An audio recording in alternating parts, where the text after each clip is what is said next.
Ayer estábamos hablando de la sección eficaz diferencial, la cantidad sigma que dependía del ángulo polar de dispersión sobre un blanco. Entraba un haz de partículas, se dispersaban en un ángulo θ.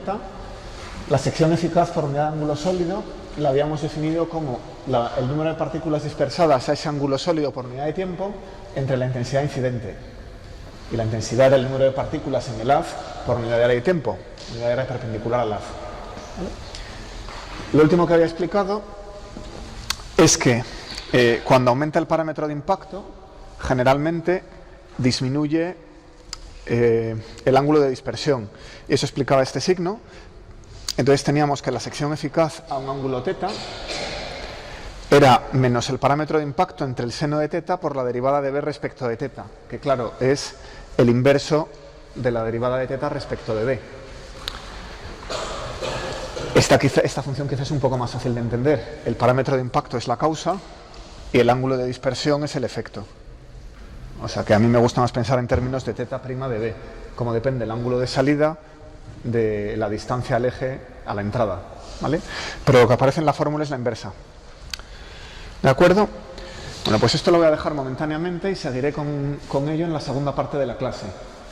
Hoy quiero dedicar la clase a hacer básicamente dos ejemplos, uno de sección eficaz total y otro de sección eficaz diferencial. Entonces voy a empezar a hacerle el espejo a la clase anterior, igual que antes hicimos primero la sección eficaz total, voy a hacer primero un ejemplo de sección eficaz total.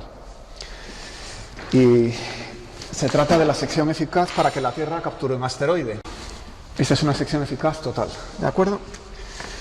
Bueno. Es evidente que si un cuerpo se dirige hacia la Tierra, podrá caer sobre ella y golpearla, o podrá pasar de largo y seguir con una hipérbola, ¿no? Entonces, si tengo aquí la Tierra y ponemos un flujo de meteoritos, asteroides, este es el eje de entrada respecto a la esfera de la Tierra, proyectamos la Tierra sobre el plano perpendicular al haz de asteroides, y claro, aquí hay una área que es la sección eficaz geométrica, que es el pi r cuadrado, la proyección del área de la Tierra sobre el plano perpendicular al flujo de asteroides.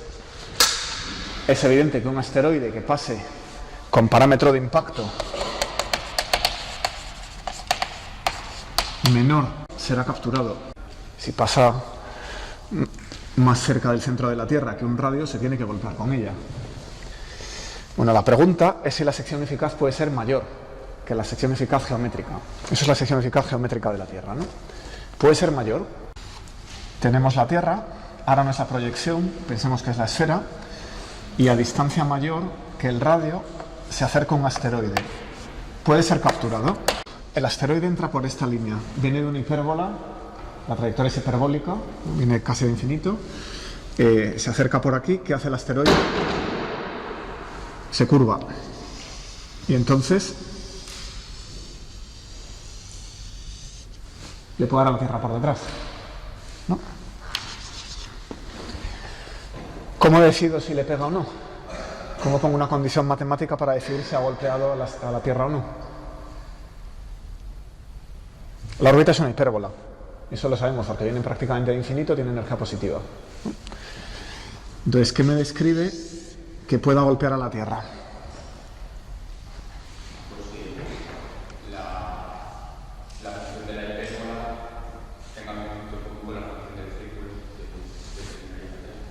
Que se intersequen. Lo que pasa es que entonces necesito describir todos los puntos de la hipérbola. En realidad solo necesito uno, que es el perigeo. Si el perigeo está por debajo del radio de la Tierra, ya he ganado, sé que en algún punto hay una colisión. O sea que si el perigeo, que lo llamábamos R-, es menor que el radio de la Tierra, también hay colisión. Lo curioso de este fenómeno es que la sección eficaz va a depender de la energía. Va a entrar por esta recta un meteorito y claro, según la energía que tenga, las asíntotas de la hipérbola serán estas o estas, ¿vale? Entonces, si el meteorito sigue esta hipérbola, esquiva la Tierra y vuelve a salir. Si el meteorito sigue esa otra ese otro par de asíntotas, entonces tiene una hipérbola así. Y golpea la Tierra. Es capturado. ¿Y de qué depende? Porque los dos entran por la misma recta, pero vienen con energía distinta. Con lo cual la hipérbola de salida es distinta, es una manera de verlo, y tienen un perigeo en una posición diferente, ¿no? O sea que este golpearía la Tierra y se escaparía. Entonces, ¿qué ponemos como radio de la Tierra? Sabemos que son 6.370 kilómetros. Pero salvo que el cuerpo sea tremendo, si golpea la atmósfera también es capturado. Se desintegra en la atmósfera o se frena lo bastante como para caer sobre la superficie. O sea que le voy a sumar unos cuantos kilómetros más. Bueno, vamos a poner 30. Muy a ojo. Es simplemente para redondear el número. Así que 6.400 kilómetros. ¿De acuerdo? Ese es el orden de magnitud del radio de la Tierra. Perfecto. Entonces la sección eficaz de captura la voy a llamar pi b estrella al cuadrado. B es una longitud y eso me generaliza pi r cuadrado. ¿Qué va a ser b estrella? Pues b estrella va a ser el parámetro de impacto más grande posible para capturar el asteroide. Así que si b es menor que b estrella,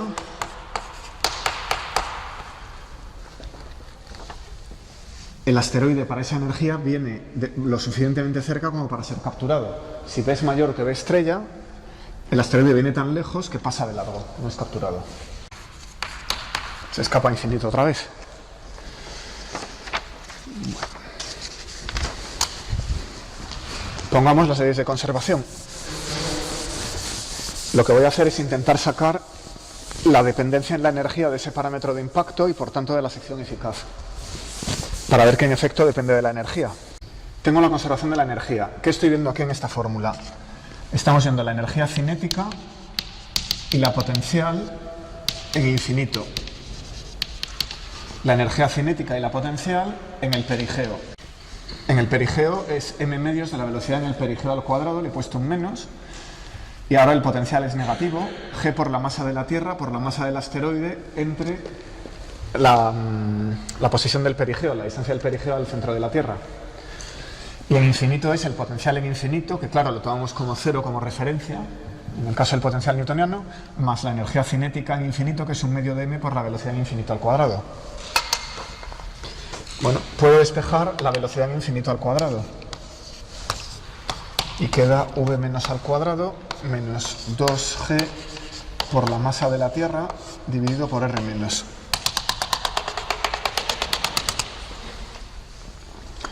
Ahora voy a usar el momento angular. Y aquí tengo en infinito v infinito por b. Como acabo de comentar, si tomo la asíntota de entrada, la recta perpendicular al centro de la Tierra, ese segmento tiene de longitud precisamente el parámetro de impacto por su definición, y la velocidad que llevo en la recta en infinito es v infinito. Así que en infinito el momento angular es v infinito por b. Y esto en el perigeo es v menos r menos. ¿Por qué? Porque el perigeo es el punto de máximo acercamiento. Este dibujo no está demasiado bien, la línea naranja tenía que girar antes. Me alejo demasiado el vértice, esta línea naranja tiene que girar antes. Lo que me importa ahora es que en el perigeo la velocidad es perpendicular a la visual hacia el centro de la Tierra, porque es el punto de retroceso. Entonces no hay seno del ángulo y el momento angular es simplemente v por r. Dime. Sí.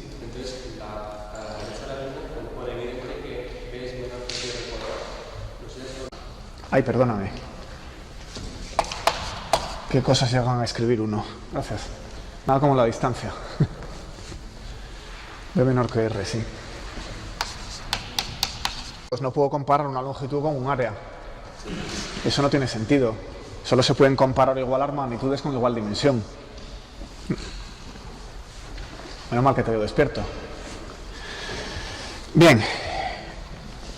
Entonces tenemos el momento angular y la energía. Con lo cual puedo sustituir esta ecuación en esta. Y eliminar v menos, por ejemplo. Aquí tengo v menos, lo elimino de aquí. V infinito al cuadrado es Donde pone v menos al cuadrado voy a tener v infinito al cuadrado por d cuadrado entre r menos al cuadrado menos 2g por la masa de la Tierra dividido por r menos. Despejo B aquí, esta vez la B estrella, la que me interesa es la última para la captura, la que hemos definido allí. Entonces, B estrella al cuadrado entre el radio de la Tierra al cuadrado es igual a 1 más 2 masa de la Tierra por g entre el radio de la Tierra por velocidad en infinito al cuadrado.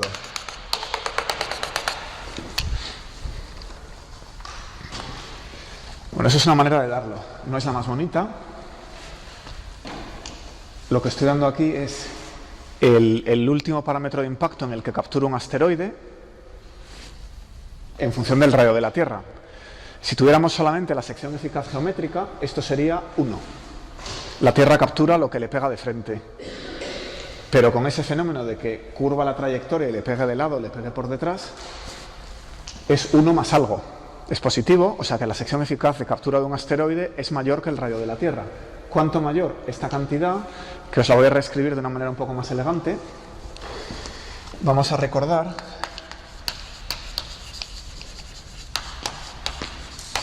que la velocidad de escape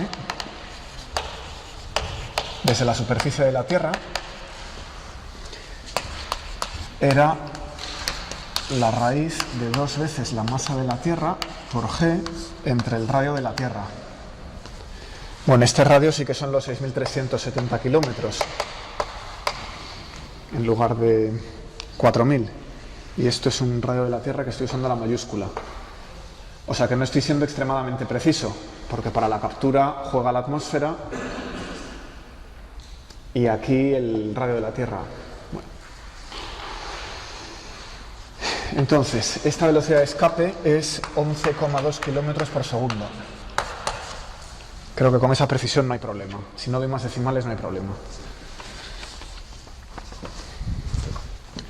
Y lo podéis calcular pues sustituyendo la constante de Cavendish, la masa de la Tierra que era 6 por 10 elevado a 24 kilos y los 6,37 por 10 elevado a 6 metros. Es fácil de comprobar. Si algo sale de la superficie con una velocidad de mayor que 11 kilómetros por segundo, se escapó. Bueno, pues esto lo sustituyo aquí. Y entonces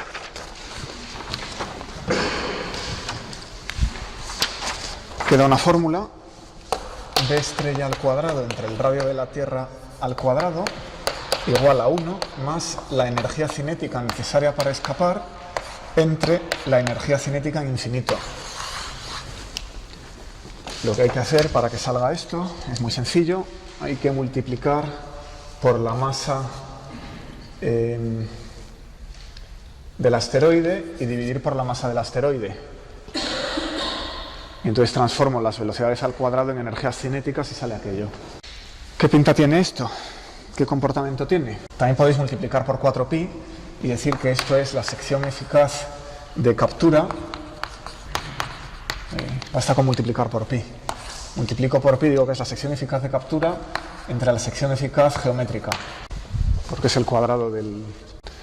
Entonces, si dibujo esto, la sección eficaz de captura dividido por el área geométrica, esto es 1, y esto es la velocidad en infinito. Voy a poner aquí la velocidad de escape, los 11,2 kilómetros por segundo, 2 veces la velocidad de escape, 3 veces la velocidad de escape, etc. Es la unidad natural de este problema. Cuando esto va a infinito, la función tiene que venir a 1. ¿Qué pasa cuando la velocidad tiende a 0? Si el asteroide viene casi por una parábola, desde infinito, entonces su energía en infinito es casi 0. Entonces el asteroide es capturado, porque esto diverge. O sea que esto aquí diverge, como no entre la energía cinética. O sea que esta función tiene este aspecto, ¿verdad? Si el asteroide viene con energía enorme, la sección eficaz es la de captura, la sección eficaz de captura es la geométrica. O le da de frente o no le da, pasa de largo. Sin embargo, si el asteroide viene muy despacio, se mete en la Tierra. Bueno, esto, la primera observación es que nos da una pista sobre la estructura del sistema solar. Tenemos un foco, que es donde está el Sol, y a continuación vamos teniendo las órbitas de los planetas, que están limpias. Alrededor de la órbita del planeta no hay nada. Los cuerpos y los gases y todo son muy escasos. Luego tenemos otro planeta.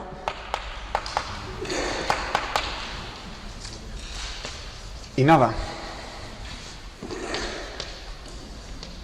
Etcétera. Bueno, eventualmente hay un cinturón de asteroides que puede ser un planeta fallido, luego otro planeta y nada.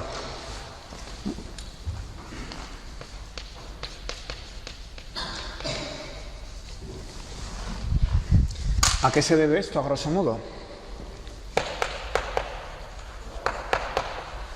Pues si aquí se forma un cuerpo, por el agregado de unos pocos hay un cuerpo un poco mayor, todo lo que esté en órbitas parecidas va a tener energía muy pequeña respecto a ese cuerpo. Entonces cuando pasen cerca lo captura. Con lo cual se va agregando todo y las órbitas quedan limpias y no hay prácticamente cuerpos cerca de cada planeta. Bueno, lo que más me interesaba de esta fórmula es la dependencia en la energía. Cuando pensamos en la sección eficaz de un cuerpo, pues tenemos que pensar que depende de la energía. Esto, antes de entrar en esta clase, que probablemente no lo vierais así. Pensabais que la probabilidad de acertar en algo, pues era el área de ese objeto dividido por el área total del blanco. Eso es esta gráfica, ¿verdad? ¿La sabes interpretar? Fíjate, aquí está el 1, que es ese 1. Si la velocidad va a infinito, vamos a ver, eso es la velocidad en infinito. Si la velocidad va a infinito, es que la energía cinética en infinito es infinita. O sea que cuando estás por aquí, eso es prácticamente 1. O sea que un cuerpo de gran energía, gran velocidad, tiene de sección eficaz de captura la geométrica, pi r cuadrado. La de la esfera proyectada sobre el plano perpendicular a la incidencia. Bien. Si la energía baja, esto es, si la velocidad baja y se aleja de infinito y se viene para algo comparable a la velocidad de escape o menos, entonces ese t infinito respecto a ese t escape está bajando y eventualmente se puede incluso hacer mayor que 1 y pasar de 2. Entonces la sección eficaz es el doble. Y cuanto más bajo sea t a infinito, mayor es esto y acaba divergiendo. O sea que un cuerpo casi parado respecto a la Tierra es capturado seguro. Aquí hay una cosa que os debería preocupar, que es que la sección eficaz de captura se hace infinita. ¿Por qué la Tierra no ha capturado todo lo que hay en el universo, básicamente? ¿No? O sea, ¿dónde está el límite de esta curva? ¿Hasta dónde puedo usarla? Si la sección eficaz de verdad fuera infinita, deberíamos estar capturándolo todo. Nuestra área es enorme y todo se viene para acá, ¿verdad? Luego tiene que haber un límite a esa fórmula. ¿De dónde lo saco? Bueno, técnicamente es correcto. Vamos a ver cómo, si no hubiera más que la Tierra y un cuerpo en infinito, esto sería correcto.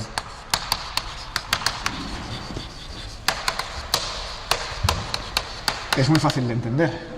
Pongo la Tierra, coloco un cuerpo en infinito parado, esté donde esté, empieza a moverse para abajo y se cae a la Tierra por la atracción de Newton, la atracción gravitatoria. Si lleva una velocidad infinitesimal, bueno, pero muy pequeña, a lo mejor se consigue escapar si está suficientemente lejos, pero en cuanto la acerque un poco, se vuelve a caer también. Luego, a velocidades arbitrariamente pequeñas, capturamos cuerpos arbitrariamente lejos. ¿Por qué eso no ocurre de verdad? ¿Por qué no estamos capturando cuerpos alejados infinitamente? Pues es porque hay otros cuerpos, la Tierra no es el único. Entonces, claro, en la práctica,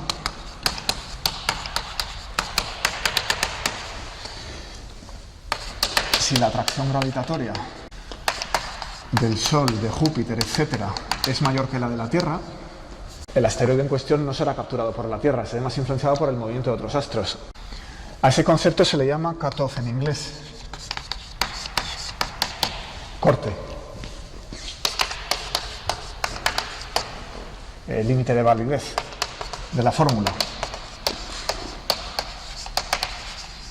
Hay una razón física por la que tiene que llegar un momento en el que yo cojo aquí, corto y digo, mira, de aquí para allá ya no me lo creo porque hay otros efectos físicos que entran a funcionar.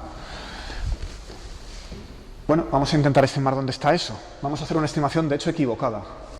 Cambio de color para que quede claro que esto es una estimación ingenua y, de hecho, equivocada, pero creo que es ilustrativa. y luego mejoramos. Entonces, voy a decir que en orden de magnitud esto deja de ser cierto. Esa fórmula,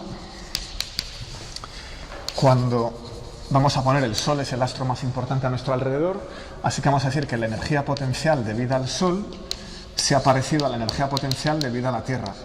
Entonces ese asteroide no tiene por qué caer en la Tierra, va a ser desviado también por el Sol. A ver cómo salen los en órdenes de magnitud. Entonces la masa del Sol por G, por un asteroide que pase más o menos cerca de la Tierra, o sea, a una unidad astronómica del Sol. Ese es el potencial del Sol quitando el signo. Tiene que ser del orden de la masa de la Tierra por G dividido por el parámetro de impacto, el último parámetro de impacto donde el asteroide casi es capturado. Cuando esas dos cosas sean ciertas, ya no puedo garantizar que realmente tengo la captura a partir de aquí. O sea que por aquí vamos a poner el Bmax. Y a partir de ahí los cuerpos se me escapan. Bueno, pues B estrella max despejando está saliendo unas 10 elevada a menos 5 unidades astronómicas. ¿Vale? Bueno, esa estimación falla en un factor 1000. Mucho más lejos que 10 elevada a menos 5 unidades astronómicas de la Tierra, sigue habiendo muy pocos cuerpos. Casi todos han sido capturados. Esto es muy poco. Fijémonos que es una 100 milésima de la distancia al Sol. Entonces hasta la órbita de Venus o la órbita de Marte por el otro lado debería haber cinturones de asteroides ingentes, ¿no? Y no los hay. Hay algún cuerpo suelto, pero vamos. ¿Por qué puede fallar esto? La lógica parece buena, ¿no? Tengo el potencial del Sol, el potencial de la Tierra, y la Tierra ya no es una influencia tan grande como para capturar el asteroide. Bueno, para entenderlo, imaginemos que tenemos aquí la Tierra en su órbita y ponemos al lado un asteroide que está en una órbita parecida. Entonces, ese asteroide ya está fuera de ese radio. Está lo suficientemente lejos como para que el potencial debido al Sol sea tan grande o mayor que el potencial debido a la Tierra. Sin embargo, si se pasa cerca de la Tierra, se va a desviar hacia allí y va a ser capturado, posiblemente. ¿Qué pasa entonces con el potencial del Sol? ¿Por qué la fuerza del Sol no evita que el asteroide sea capturado? Pues se debe a que el asteroide está en caída libre. Entonces, la fuerza hacia el Sol está siendo compensada por la fuerza centrífuga que haría que se saliera por la tangente. Claro, si yo pongo aquí un asteroide en reposo, ese sí se cae hacia el Sol en vez de hacia la Tierra. Pero como está en órbita, está en caída libre, no va hacia el Sol, sigue su órbita, y cuando pasa a la Tierra hay una fuerza nueva que no estaba compensada, y entonces el asteroide se va hacia allí. Así que la fuerza centrífuga está compensando la fuerza del Sol, y cuando pasa a la Tierra es una fuerza nueva no compensada. Pues eso deja un problema. Tenéis un problema donde vais a estimar la captura de un asteroide, todavía no está en esta hoja, está en la siguiente, la captura de un asteroide que pasa en una órbita muy cercana a la de la Tierra. Para mejorar esto, a ver a qué distancia tiene que estar para capturarlo. Vamos a seguir con la sección eficaz de Rutherford. Bueno, ese es el problema clásico que resolvió Rutherford y que le permitió descubrir el núcleo atómico. A esa escala los fenómenos son cuánticos, sin embargo, la sección eficaz clásica coincide con la cuántica a primer orden en este caso. O sea que es útil, no es un cálculo académico. De hecho, Rutherford, que no sabía física cuántica, lo que hizo fue este cálculo. Bueno, entonces el experimento, como saben, consistía en dispersar partículas alfa, que son núcleos de helio, por tanto helio doblemente ionizado, así que tiene carga 2, y las lanzó contra un núcleo fijo. Bueno, lo que las lanzó es contra una lámina de material, una lámina de oro, ¿no? Y las partículas de alfa pues realizan una dispersión como la que hemos estudiado. Bueno, el núcleo, si es un núcleo de masa intermedia o alta, es mucho más pesado que la partícula alfa. Así que Z' y m, z' es mucho mayor que z y m tiende a infinito. Esa es la situación. ¿Cómo es el potencial de interacción entre esos dos cuerpos? Pues tenemos una constante k. La constante k en el caso gravitatorio era g por m, como hemos dicho. Pues aquí es menos q1, q2 entre mu por 4pi epsilon 0. Con el 4pi epsilon 0 estamos en el sistema MKS. Mu era la masa reducida de la partícula alfa y el núcleo, que claro, como el núcleo es más pesado, va a ser prácticamente la masa de la partícula alfa, y Q1 y Q2 son las cargas. Z veces la carga del electrón, Z' veces la carga del electrón, donde de momento Z va a ser 2 y Z' el que corresponda al núcleo que se está estudiando. Bien, pues con esta constante el potencial es menos K mu entre R, como vimos en su día. Esa K coincide con nuestra definición anterior, así que la ecuación de movimiento es aceleración igual a menos K R entre R cuadrado. Esa ya la hemos analizado. Es lo mismo que en el caso newtoniano, excepto que el potencial es repulsivo. O sea que la partícula alfa describe una hipérbola con el núcleo en el foco exterior. Ya no lo resolvemos, escribo directamente la solución conocida. P entre R es igual a menos 1 más E coseno de teta. Este menos 1 es porque la fuerza es repulsiva. Aquí solíamos poner coseno de phi, que era el ángulo en el plano de la órbita. Pero en este caso, como estamos hablando de dispersión en un potencial central, tomamos aquí el polo norte y eso es el ángulo teta. Es el ángulo polar tomado desde el eje de entrada, que pasa por el núcleo. Así que coinciden. En este plano, teta y phi son lo mismo. La excentricidad, sabíamos que era 1 más 2 veces la energía por j cuadrado dividido por k por unidad de masa, las dos cantidades físicas. El semilatus rectum era p igual a j en cuadrado entre k. Eso es lo que sabemos. Y ahora quiero usar la fórmula general que dimos ayer para la sección eficaz diferencial, que dependía del parámetro de impacto y del ángulo teta. Entonces, para usar esa fórmula necesitamos b' de teta. ¿Cómo depende el parámetro de impacto del ángulo polar? Ese es el objetivo, aquí es donde está la dificultad. Tenemos que buscar esto. Recuerdo la fórmula que tenía al principio de la clase por ahí. Y claro, b' de teta esconde la dinámica. ¿Cómo depende el parámetro de impacto del ángulo? Eso depende del potencial. Luego de esta hipérbola tenemos que ser capaces de sacar esa dependencia del parámetro de impacto en el ángulo. ¿Se ve el planteamiento? Eso es lo que hemos estado haciendo en los últimos días. Tenemos hipérbolas cónicas en un potencial central newtoniano o coulombiano. Y eso es lo que hemos hecho ayer y hoy. Tenemos un objeto que entra sobre un blanco y se desvía un ángulo teta. ¿Qué sección eficaz tiene ese blanco para esta reacción?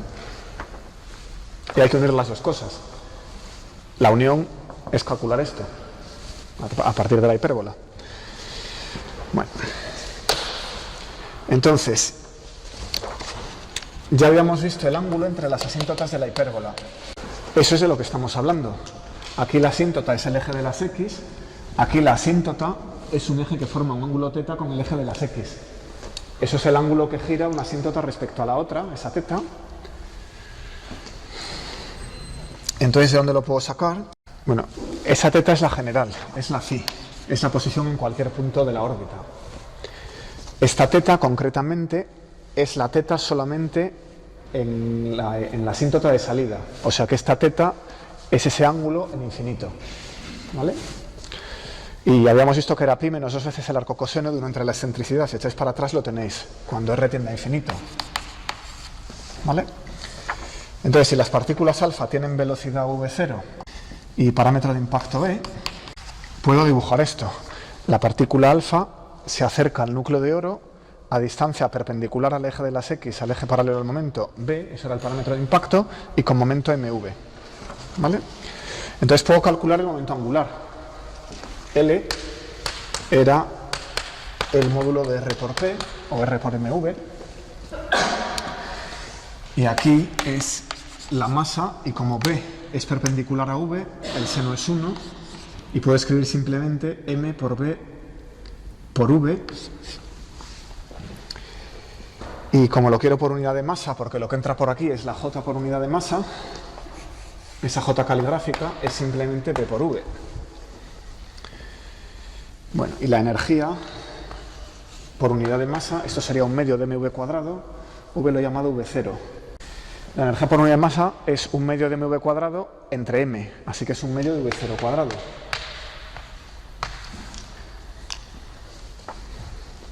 Ya tenemos, en términos de las magnitudes de las que hemos estado hablando ayer y hoy, el parámetro de impacto y la velocidad en infinito, pues ya tenemos las que hemos usado para hablar de las cónicas, el momento angular por unidad de masa y la energía por unidad de masa. Bueno, entonces puedo sacar la excentricidad. Y si tengo la excentricidad, tengo el ángulo que giran las asíntotas. Así pues, el arco coseno de 1 partido por e es igual a pi medios menos el ángulo que giran las asíntotas, de donde, sacando el coseno, 1 partido por e es el coseno de pi medios menos teta medios, de donde la excentricidad es 1 entre el seno de teta medios,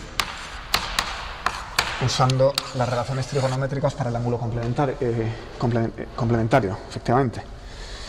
O sea que la excentricidad es 1 entre el seno de teta medios. Pero la excentricidad la puedo sacar con esta energía y este momento angular por unidad de masas.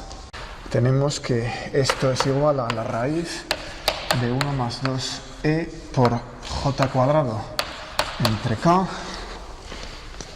que es igual a la raíz de 1 más 2, utilizo aquellas dos fórmulas, v0 a la cuarta b cuadrado, dividido por 2k cuadrado, que es igual a la raíz de 1 más v0 cuarta b cuadrado entre k cuadrado. Casi estamos. Aquí tengo la excentricidad, que la he eliminado, y me deja el seno de teta medios en términos del parámetro de impacto. Eso es lo que busco. Busco el parámetro de impacto en términos del ángulo que gira la partícula. ¿Cómo lo hemos hecho? Conocemos la solución exacta, sabemos cómo son los parámetros de esa solución porque los hemos machacado en 3 semanas. ¿Cómo despejo esto? Elevo al cuadrado, me queda aquí el seno al cuadrado y ya me he quitado la raíz. Y luego despejo la b. Con lo cual tenemos que 1 entre el seno cuadrado de teta medios es 1 más 4 veces la energía, bueno, al cuadrado por b cuadrado entre k cuadrado. Voy a volver a pasar de v0 cuarta a la energía. En realidad esa no me molesta, me da igual dejarla de una manera que de otra. Lo que quería aislar era b. Una vez que tengo b, entre v0 cuarta y e cuadrado me voy a quedar con e cuadrado. ¿Vale? Bueno, ¿ahora qué hago? Ese 1 lo paso para allá. Y me queda 1 entre el seno cuadrado menos 1. Pero 1 lo puedo escribir como el seno al cuadrado más el coseno al cuadrado. Y lo puedo combinar con esto. Entonces despejo y me queda que el coseno al cuadrado de teta medios entre el seno al cuadrado de teta medios es igual a 4 veces la energía al cuadrado por unidad de masa b cuadrado entre k cuadrado. Sigo despejando, necesito la b y es igual a k entre 2 veces la energía, hay que sacar una raíz porque la b está al cuadrado, me tengo que quitar ese cuadrado, veces el coseno de teta medios entre el seno de teta medios. Y finalmente b es igual a k entre 2 veces la energía por la cotangente de teta medios. Esa es la fórmula que buscaba. Ya tengo b de teta, así que puedo derivarla. Tengo que derivar un coseno de teta medios entre un seno de teta medios. Eso es la derivada de un cociente, que es fácil. Así que la derivada de b respecto de teta es igual a k entre 2 veces la energía por unidad de masa menos el seno entre el seno por un medio, y ya he derivado el numerador, que era un coseno, menos el coseno al cuadrado entre el seno al cuadrado por otro medio, y esto deriva el denominador. Si derivo 1 entre el seno, me queda menos 1 entre el seno al cuadrado y sube un coseno arriba, que con el otro coseno da un coseno cuadrado. Agrupo esto Y me queda que la derivada de B respecto de teta es menos K entre 4 veces la energía por el seno al cuadrado de teta medios. Me he llevado la derivada de la cotangente al inverso del seno al cuadrado. Bien, pues ahora la fórmula de la sección eficaz, que es esta. Vamos a venir aquí, sustituimos esa derivada de B respecto a teta y queda que la sección eficaz de teta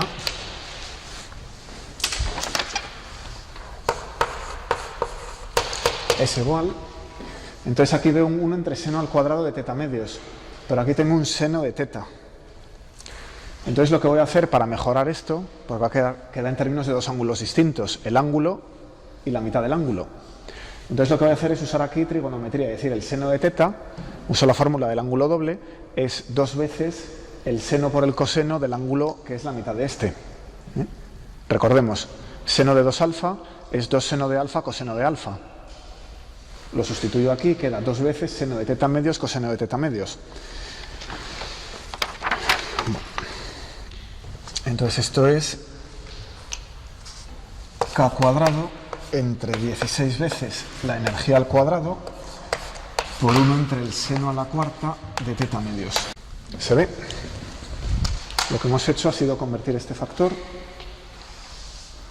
usando que el seno de teta es 2 veces el seno de teta medios veces el coseno de teta medios.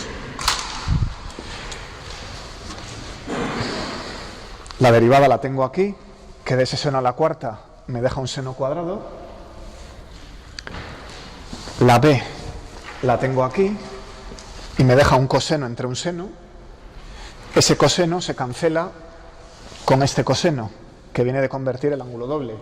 Reagrupo los factores 2, cancelo los cosenos y me han quedado 4 senos. Uno que viene de aquí abajo, este, está en la cotangente, 1. 2 que vienen de la derivada, 3, y 1 que viene de ese seno al pasarlo al ángulo mitad, 4, seno a la cuarta de teta medios. Esa fórmula ya la pueden memorizar. ¿En qué unidades la tengo aquí expresada? Pues en las que usamos en el problema de dos cuerpos. La tengo expresada en términos de la constante del potencial y de la energía por unidad de masa. Quizá no es la manera más famosa de darla. Voy a convertir las unidades. Volviendo a unidades del sistema MKS, tenemos que la sección eficaz como función del ángulo es Q1 cuadrado, Q2 al cuadrado, dividido por la masa reducida al cuadrado por 4pi epsilon 0 al cuadrado. Con eso he dicho lo que es K cuadrado en el problema de dos cuerpos. Después tengo un 16, la energía cinética de la partícula alfa por unidad de masa al cuadrado. Eso es esta epsilon cuadrado, energía por unidad de masa al cuadrado, y luego el seno cuarta de teta medios. Aquí se puede simplificar alguna cosa. La masa reducida y las cargas las puedo escribir como z por e y z' por la del electrón, ¿no? Z y z', donde E es el módulo de la carga del electrón. Va a dar igual que la tome positiva o negativa porque está al cuadrado, el signo se va a ir. Por estar al cuadrado, esto en realidad está afectado de un signo. Lo pongo así, pero al elevar al cuadrado voy a quitar el valor absoluto. Así que queda z, z' e cuadrado al cuadrado entre 4pi epsilon 0 al cuadrado dividido por 16 t infinito al cuadrado por el seno a la cuarta de teta medios.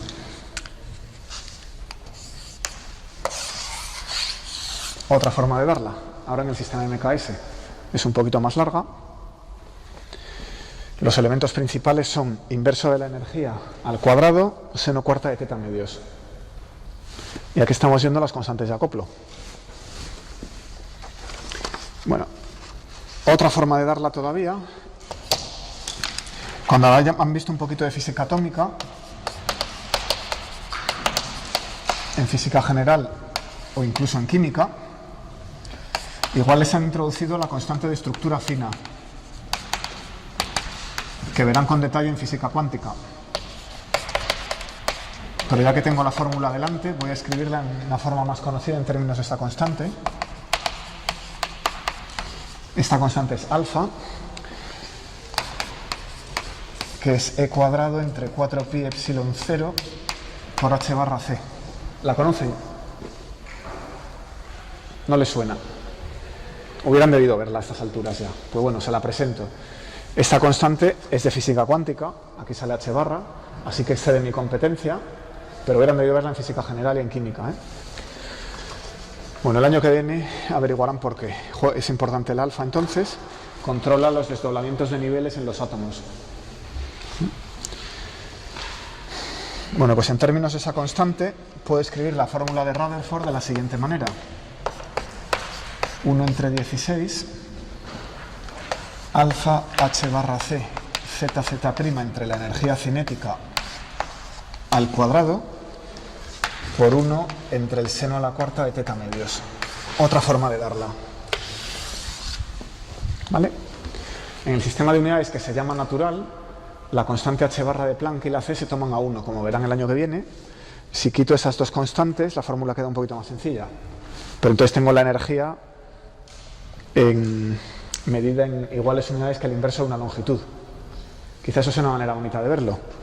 Si elijo un sistema de unidades tal es que la energía sea el inverso de una longitud, eso es posible, haciendo esto igual a 1, veo que aquí tengo un área y aquí tengo el inverso de una energía al cuadrado. Y por tanto es un área en unidades naturales. Si estoy en el sistema MKS, tengo aquí h barra y c que me convierten esa energía cinética en el inverso de una longitud. Porque claro, eso tiene que ser consistente dimensionalmente. O sea que esta combinación tiene que ser el inverso de una longitud. ¿Vale?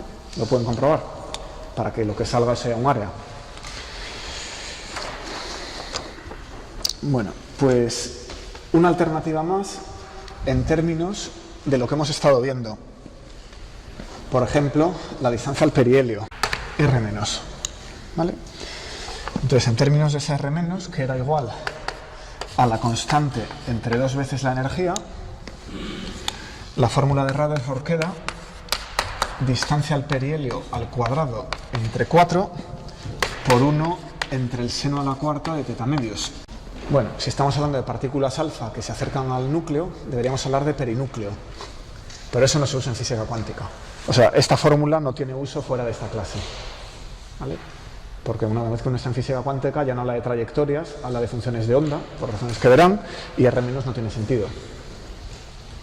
No seguimos la partícula punto a punto. O sea que esta fórmula es muy compacta, pero no les va a servir en el futuro. Aquí sí vemos que esto es un área, esto es un área. Las buenas son estas dos. Estas dos son las que se usan. Preguntas. Ejercicio. El ejercicio va a ser mostrar que el cambio de signo de la carga, es decir, que en lugar de un potencial repulsivo tuviéramos un potencial atractivo, no cambiaría el resultado. Cambiar el signo del potencial equivale a cambiar el signo de la constante K. Entonces, si lo sigo por toda la demostración, la excentricidad, por ejemplo, dependía de K al cuadrado. Así que no cambia de signo. El parámetro de impacto, sin embargo, sí cambia de signo. Teníamos K entre 2 veces E cotangente de teta medios, habíamos obtenido. Ese sí cambia de signo. Cuidado con esa fórmula. Eso quiere decir que si antes teníamos este dibujo, la partícula alfa era repelida por el núcleo, ahora vamos a tener un dibujo así, en el que la partícula antialfa sale por el otro lado. De manera que el parámetro de impacto que corresponde a salir por el mismo ángulo es el opuesto. ¿No? Para salir por allí necesito que la partícula antialfa con signo contrario venga de aquí. Eso es ese cambio de signo. Bueno, pero ¿cómo va la sección eficaz? Era la constante al cuadrado entre 16 veces la energía por unidad de masa al cuadrado entre el seno a la cuarta de teta medios. Y aquí vuelve a estar al cuadrado. La sección eficaz no cambia de signo. tenemos un problema que es de revolución, es un potencial central, así que en realidad que la partícula salga por aquí o salga por aquí cuenta en el mismo anillo, según la discusión de ayer, con lo cual todas están contadas en el mismo sitio y simplemente se han cambiado una a una, pero no se han cambiado de anillo. Así que el resultado sale igual, ¿vale? Bien, dibujemos la sección eficaz de Rutherford, que no la he dibujado.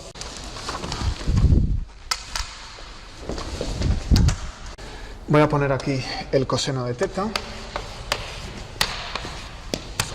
que toma valores entre -1 y 1. Bueno, cuando el coseno de teta es -1, ¿qué vale la sección eficaz? Sigma de teta igual a pi. El coseno es -1, quiere decir que el ángulo es pi. Lo calculo y eso es k cuadrado entre 16 veces la energía al cuadrado. O si queréis, el perinúcleo al cuadrado entre 16. ¿Vale? Ese es el valor que tomamos aquí. Aquí tengo el seno a la cuarta de teta medios en el denominador. Claro, he elegido ese punto porque en pi el seno de pi medios es 1 y me quito el seno en el denominador. Pero ahora el seno empieza a jugar. ¿Qué es lo que hace ese seno? Cuando teta es 0, cuando el coseno de teta es 0, aquí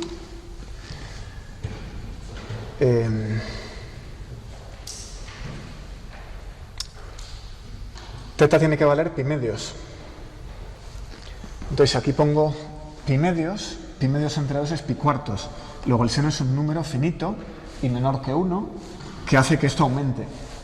O sea que esta gráfica tiene que tirar hacia arriba, ¿verdad? ¿Qué pasa ahora si el coseno tiende a 1? Si el coseno tiende a 1, teta está tendiendo a 0.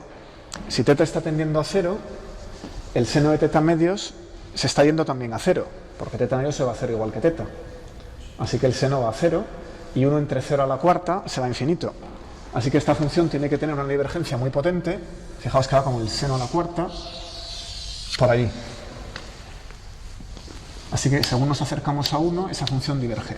Esa es la gráfica. ¿Vale?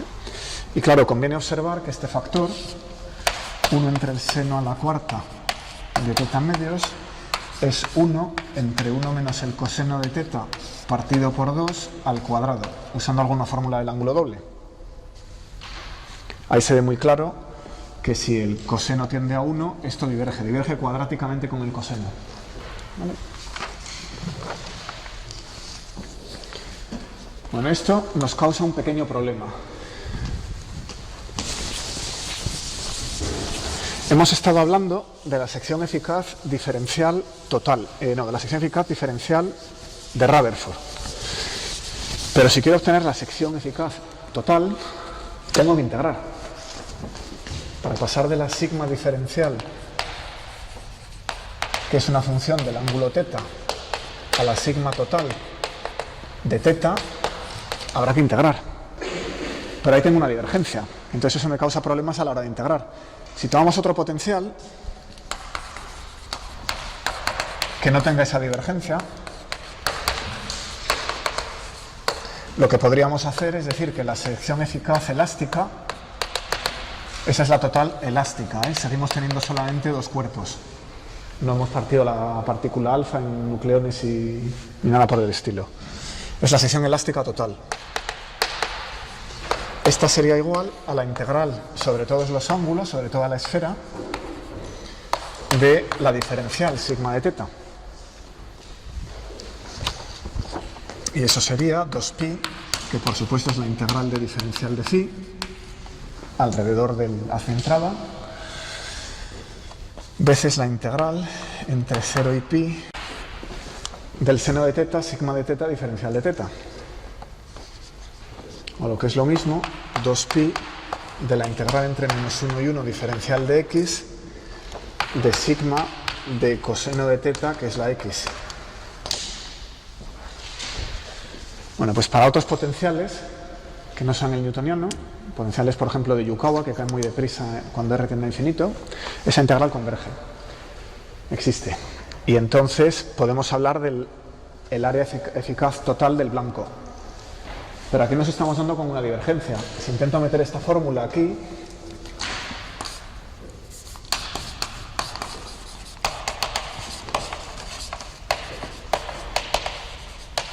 tomamos el potencial coulombiano, esta integral tiene una serie de constantes, va hasta 1 y lleva aquí 1 menos el coseno de teta al cuadrado, y esa integral diverge. En este 1 menos el coseno de teta al cuadrado en el denominador no es integrable.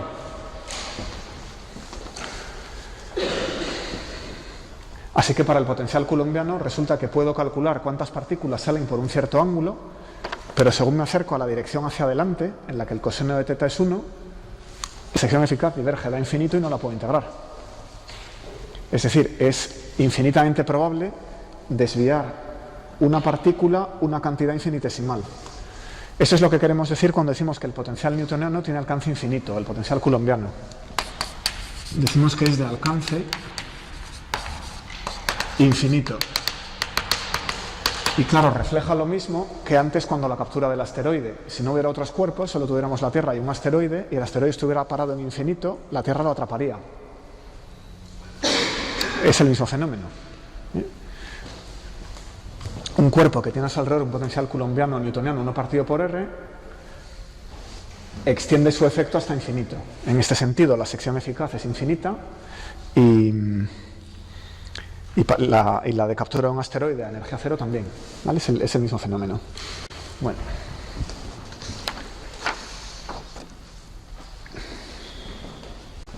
Dibujándolo, tenemos aquí el centro de fuerza, tenemos una partícula que pasa a gran distancia,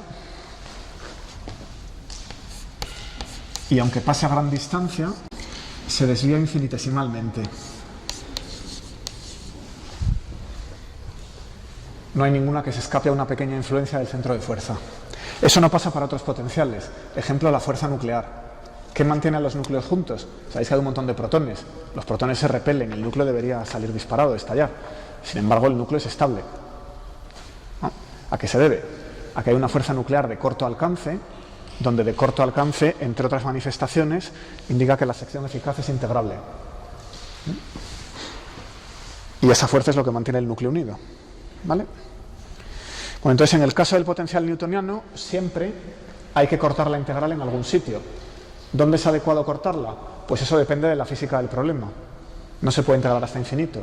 Si uno está en el sistema solar, puede estimar qué efecto tiene el Sol, qué efecto tiene Júpiter, hasta dónde es sensato llevar la integral.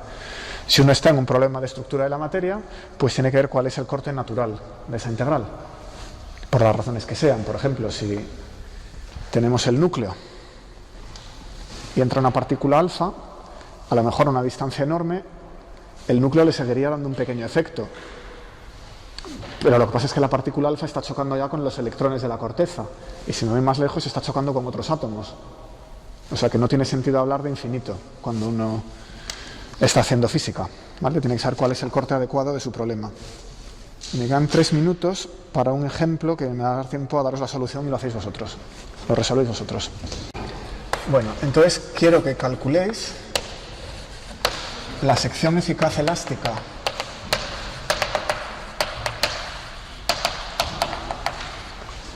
hacia atrás. ¿Qué quiere decir hacia atrás? Pues quiere decir que el ángulo sea mayor o igual que pi medios.